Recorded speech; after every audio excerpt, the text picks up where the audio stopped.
You probably are maxed out on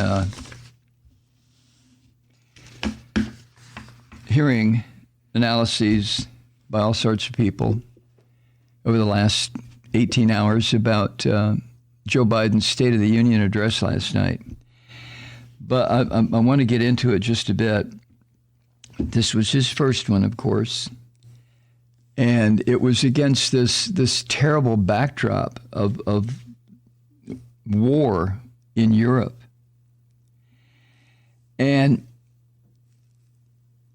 when he spoke, of course, he promised to make the fascist Putin pay a price. Those are the words that Biden used for this invasion of Ukraine. And Salon reported on this, as have numerous outlets. But Biden listed his domestic priorities before his speech was disrupted by a couple of filthy, fucking fascist Christian scum who are members of that party sitting listening to Biden.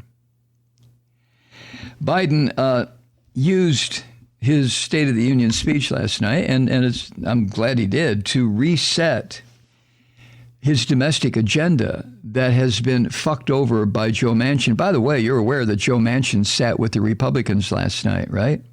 How about that? But he talked about his stalled domestic agenda. Biden did. He addressed inflation concerns. He made the standard every goddamn time a president speaks, a Democratic president, a call for gun control legislation. And he also took some time to talk about the qualifications of his Supreme Court nominee, Ketanji Brown Jackson. But the situation in Ukraine hung over everything.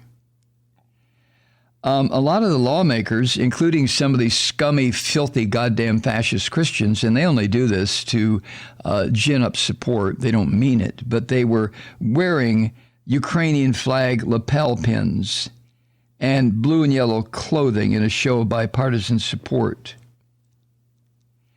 And the night was disrupted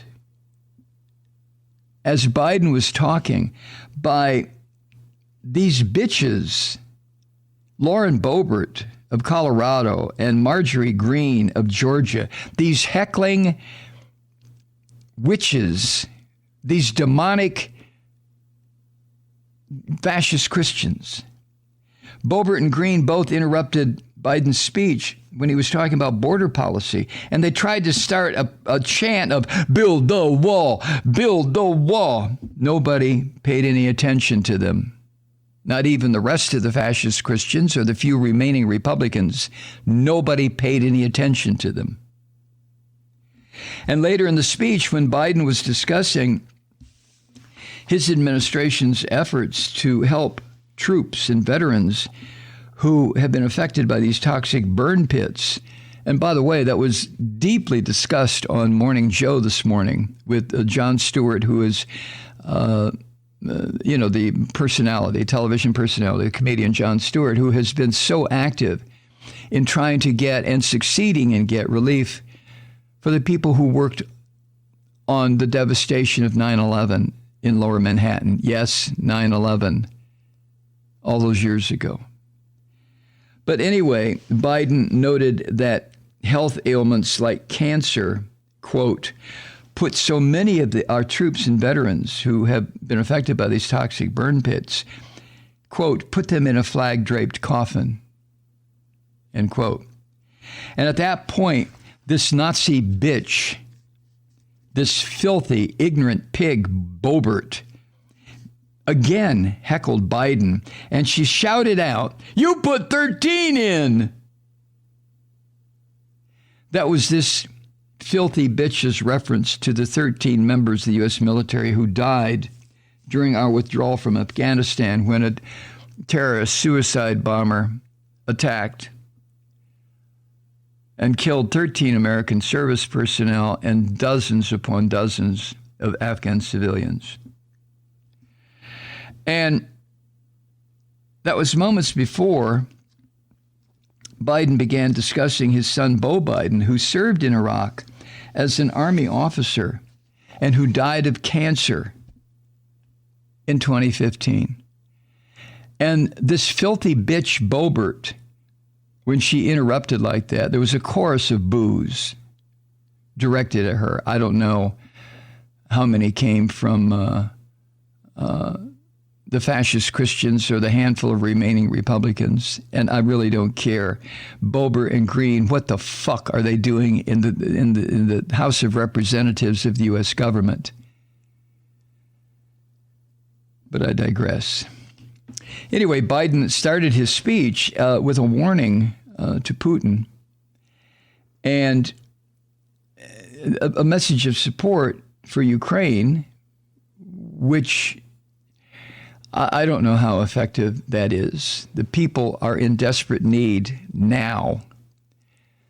And what Biden was talking about was he was calling on Congress to approve billions in military and humanitarian aid.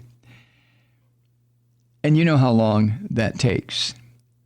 But these demands by Biden were made even as this fascist piece of waste, Putin, was sending missiles into civilian areas. But this is what Putin does. What Putin does, he showed this in Chechnya, he showed it in Syria.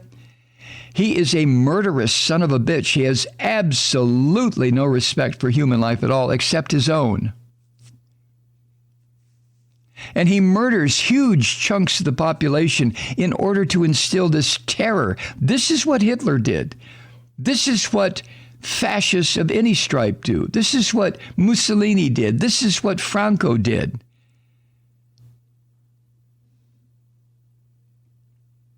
Biden also said that the United States would ban Russian aircraft from our airspace, plus a bunch of sanctions aimed at crippling the Russian economy. And it's a goddamn shame that the people of Russia are going to suffer, but they need to kill this fucker. The people of Russia need to rise up. Somebody needs to step out and put a fucking bullet through Putin's head. No, I'm serious as a heart attack. He needs to be removed. What if they would have done this to Hitler, even though the attempt was made and failed, and as a result, a number of members of the German high command, the military high command, were executed, some on the spot, well, within a very short order. That's what has to happen to Putin. There's no other way to do this.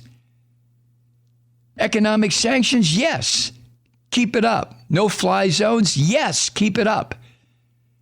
But unless the United States wants to get involved in a thermonuclear war, what choice do we have?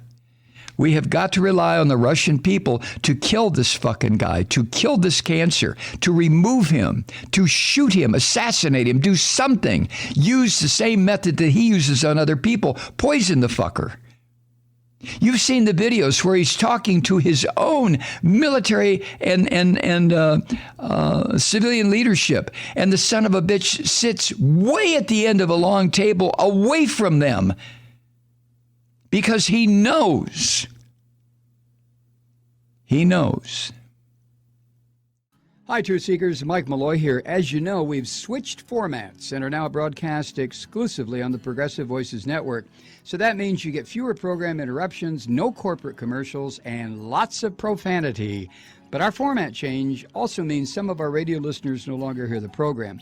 It's been a while since I mentioned our podcasts, so you may have forgotten that there is a way to listen to this program anytime you need a good dose of screaming. Visit MikeMalloy.com and subscribe to our podcast. As a podcast subscriber, you can download the program to your mobile device and take me with you wherever you go. And if you have a friend who needs a dose of truth-seeking, you can give a gift subscription as well. That's MikeMalloy.com, and never miss a minute of the uncensored fun and frivolity.